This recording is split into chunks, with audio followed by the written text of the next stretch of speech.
আসসালামু আলাইকুম। শুভ এক্সোটিক পেটসের নতুন একটা ভিডিওতে আপনাকে স্বাগতম। অনেকে আমাকে প্রশ্ন করেন আসলে কিং কোলের বাচ্চা কীভাবে ব্রুডিং করি।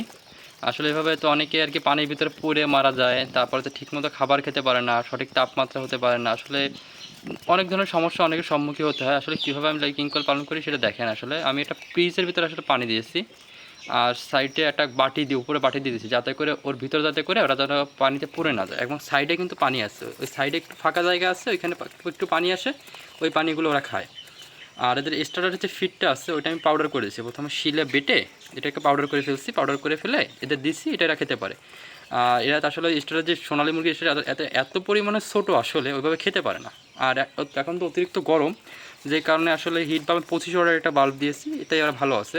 দিনে মানে বাল্ব সাধারণত লাগে না, এখন তো সন্ধ্যার পরে ভিডিও করতেছি এই কারণে বাল্বটা দিয়েছি, নাহলে এক জায়গায় এখন একটু তাপমাত্রা দরকার। আসলে মুরগির থেকে এদের তাপমাত্রা একটু বেশি লাগে, যে কারণে আমি একটা বাল্ব দিয়েছি 25 ওয়াটের।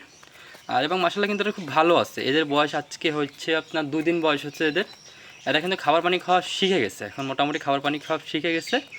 আর দুটো বাচ্চা একটু অসুস্থ আছে, ডিম থেকে বেরোনোর সময় একটু প্যারালাইসিসের সমস্যা ছিল। ওই দুটো বাচ্চা এখন পর্যন্ত বেঁচে আছে, এখনও মারা যায়নি। জানি না কতদূর যাবে, আল্লাহ ভরসা। বাদ বাকি বাচ্চাগুলো মাসাল্লাহ খুব সুন্দর আছে। আমার এখানে 22 পিস বাচ্চা আছে টোটাল। ক্লাসিক বাচ্চাই বেশি, দু একটা সিলভার আছে, দু একটা আবার একটু অন্য কালারে আছে। 3 রকমের বাচ্চা আছে এখানে মূলত। এবং দেখেন বাচ্চাগুলো মাসাল্লাহ কিন্তু খুবই সুন্দর। এগুলো যখন বের হয়েছিল তখন কিন্তু আরও ছোট ছিল, এখন তো একটু বড় হয়েছে। যখন এরা বের হয়েছিল তখন আরও ছোট ছিল। এবং এরা খাবার খাচ্ছে, পানি খাচ্ছে, এবং এদের গ্রোথটা কিন্তু দ্রুত আসে। মানে আর 2টা দিন গেলেই অনেকটা বড় হয়ে যাবে। আর এদের মর্টালিটি সাধারণত 1 থেকে 3 দিনের ভিতরে এদের মর্টালিটি থাকে, তারপরে মর্টালিটি খুব একটা থাকে না, রোগবালাই খুব একটা নাই বললেই চলে। যেহেতু এটা বনে টনে থাকে, এটাই আস্তে আস্তে গৃহপালিত হচ্ছে, এই কারণে রোগ ব্যাধিও খুব একটা হয় না। তারপর আমরা সাধারণত ভ্যাকসিন দিয়ে থাকি, রানীক্ষেতের ভ্যাকসিন, গাম্বুরা ভ্যাকসিন, এগুলো দিয়ে দেয়। আর এগুলো হয় না সাধারণত, বন্য প্রাণীর সাথে রোগবাধি অনেক কম হয়, এগুলো হয় না। তারপর নিজের সুরক্ষার জন্য এদের ভ্যাকসিনটা দেওয়া হয়।